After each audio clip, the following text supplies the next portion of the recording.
Today's wonderful reading and meditation is going to be taken from Challenge for Discipleship by Torkom Saraydarian, and I will focus today on chapter 31.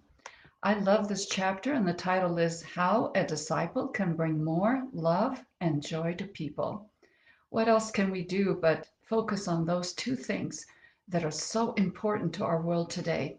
First, let me give a very brief definition of disciple. What is a disciple? To me, a disciple is a person who is committed to living a principled and empathic life. That's it. Whether we succeed 100% or not is not the issue. The issue is that we are committed and we do everything we can every day up to whatever we can do without inner forcing and feeling forceful and negative and angry and so on. We didn't do this, we didn't do that. That's not a disciple. Disciple just has that commitment.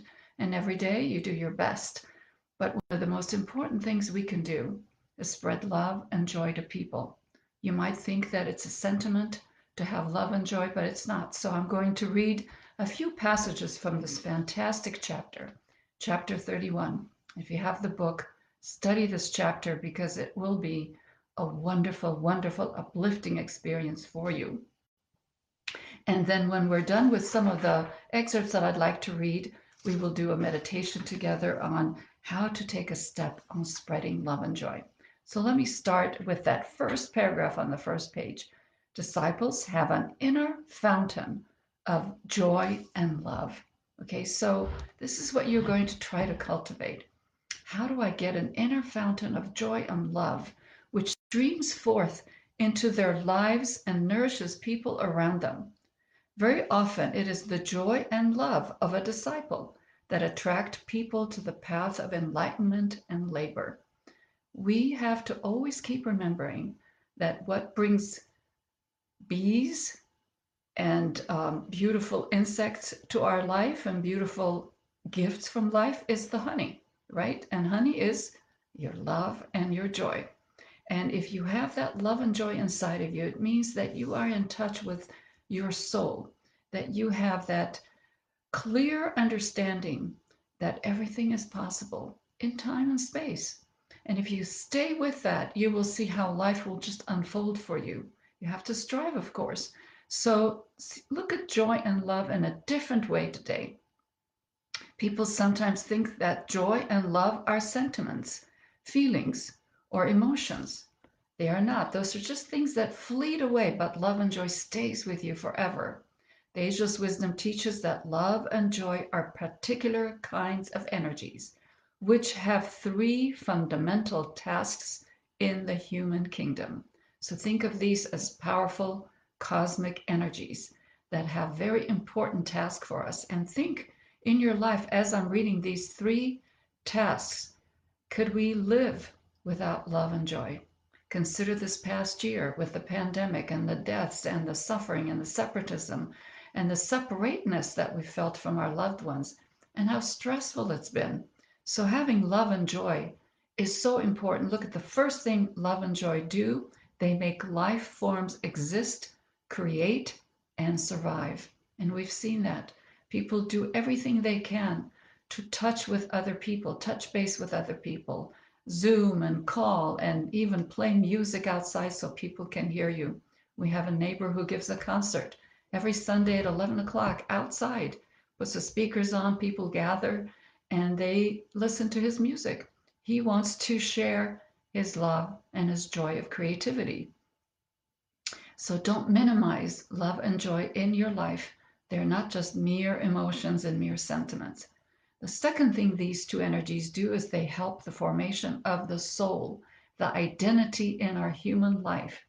Now, I hadn't thought about that before, but our soul, which is the true essence in us, comes into fruition, into flowering through the love that's given to us by our family, our friends, the teaching, the life itself, and the joy that's given to us. So don't ever withhold love and joy from yourself or from others. This is the real underlying message that I want to give to you today. Don't ever withhold it from yourself and from others. The third thing is they create the atmosphere in which creativity and its highest meaning becomes possible. And its the highest meaning of creativity is that the creative person, whether you're an artist or you're a scientist or you're a leader, you can have creativity, which means you go into the higher worlds and see the world of the possible and translate that in your field of human endeavor. That's creativity. That's the higher creativity. Now let me go to page 244, same chapter. The transformation of people, that means big changes in us, starts not through knowledge.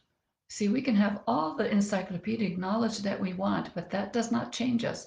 That just puts more information in our brains. But what changes us? Through joy. Through joy, we change.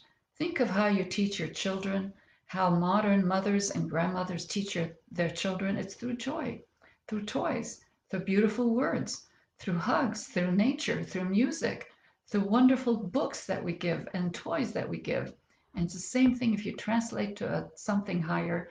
The transformation of people around you is going to take place when you experience and express joy. The deeper you enter into joy, the better is the human being which forms within your shell. The tragedy is that we do not know how to penetrate deeper levels of joy, and that because of our ignorance, we prevent people from penetrating into the spheres of joy. What's a bully? What's a negative person but someone who just can't penetrate into the love and joy of life and just wants to put other people down so everybody comes down to his or her level? We don't want to be that as disciples. That's not a disciple. So we must never prevent people from penetrating into their own love and joy, and the same for us. Don't withhold that. Joy regenerates your system, your body. It purifies your emotions. It transforms and enlightens your mind. It helps in the formation of the pearl, which we call the human soul. What else can we ask for? Look at that. It regenerates. It purifies, it transforms, it enlightens, and it creates the pearl of the human soul in us. That means the human soul, the essence in us, is built with joy and love. We can't get away from that.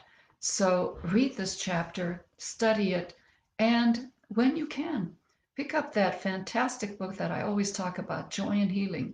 We have ongoing courses with that. You can take it by yourself. You don't have to do it in a group, and you can study it. It's fantastic. Month after month, you get these wonderful instructions to do the joy work. And people sometimes give up because they just feel so much pain and tragedy. But I say to you, don't give up on joy and love, because they are your tickets to creativity, to forming your human soul, and to healing, and to become the person that you are meant to be. Okay, so let me take us now to one little exercise on how we can increase love and joy. There are wonderful, wonderful steps in here, but I'm going to take one. And this is what are the practical steps to increase our love and joy. That's given on pages 246 and 247. So if you're ready, let me read it for you, and you do it as a visualization. I think you'll like this method. It's beautiful. I tried it myself yesterday and I thought this is really good. It's going to work. So sit up straight. And as always, Gita says, put a smile on your face, relax your face, and keep your chin down. Don't put it up too high. Keep it down. And I'm going to have us do a beautiful visualization.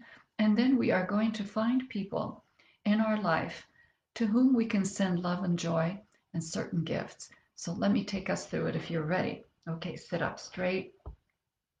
Nice smile on your face. And the first thing you're going to visualize is first take a deep breath and exhale.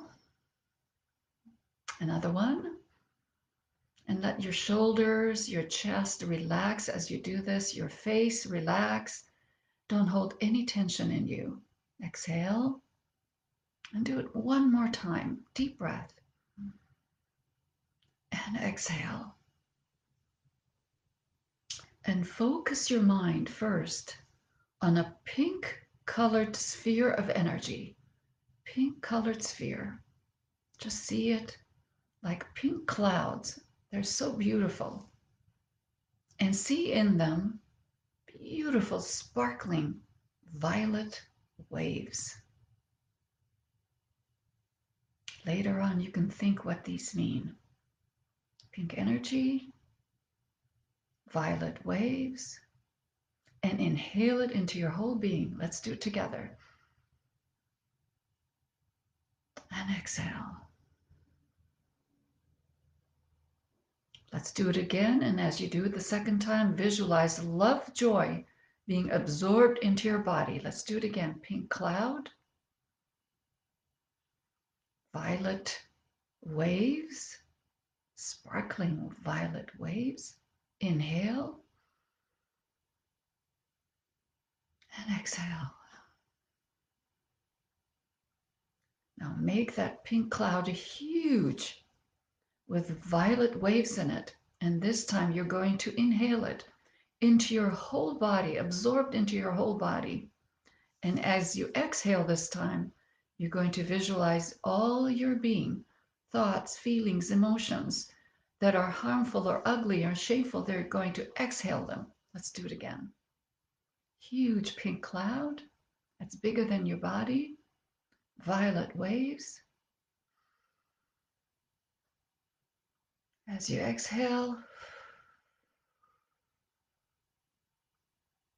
clean out your body. Now sit in that pink and violet waved light.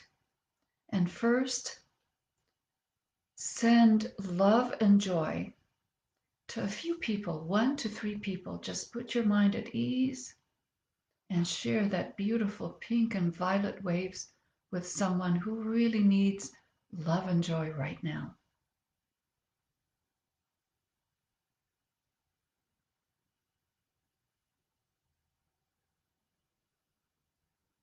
Do it again to a second person.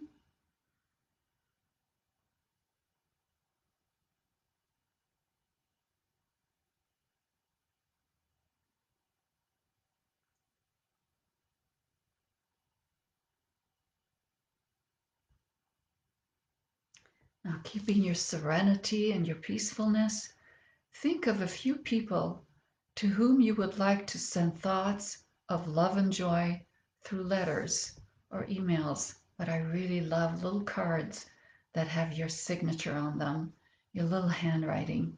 See if you can find 1 or 2 people and pick a beautiful card in your imagination and write a loving note.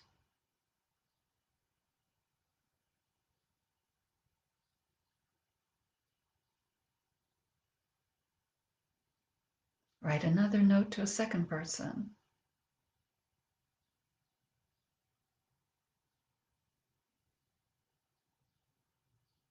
And let's do a third one. Pick a beautiful card, write a beautiful loving note,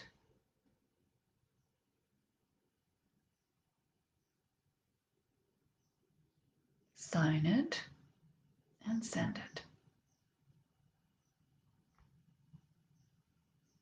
The third thing, you're going to think of 3 people to whom you can send a little gift, a little money to help them, or any gift object. Think of them and think of what you would like to send them.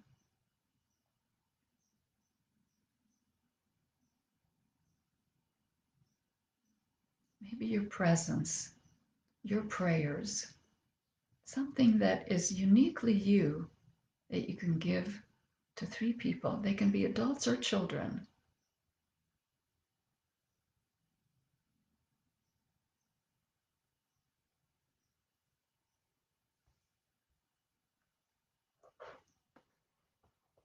Now remain in that beautiful pink cloud with violet waves in it. And I'm going to read a beautiful prayer for you that's taken from Hiawatha and the Great Peace by Torkom. It's beauty in your life. Let beauty shine in your eyes. Let beauty flow from your mouth. Let beauty manifest through your hands. Let your spirit always be inspired by the beauty of stars.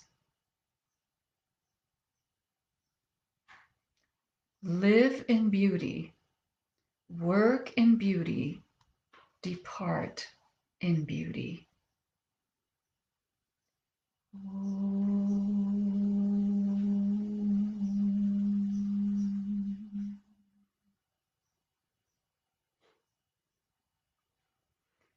Thank you for joining me in February as we look through this beautiful book, Challenge for Discipleship. I hope you study and continue to work on this book. It is beautiful. And I wish you a day and a week ahead full of love and joy. And I will think about you and send you extra love and joy this week. Thank you for being with me, and I'll see you next time. Bye for now.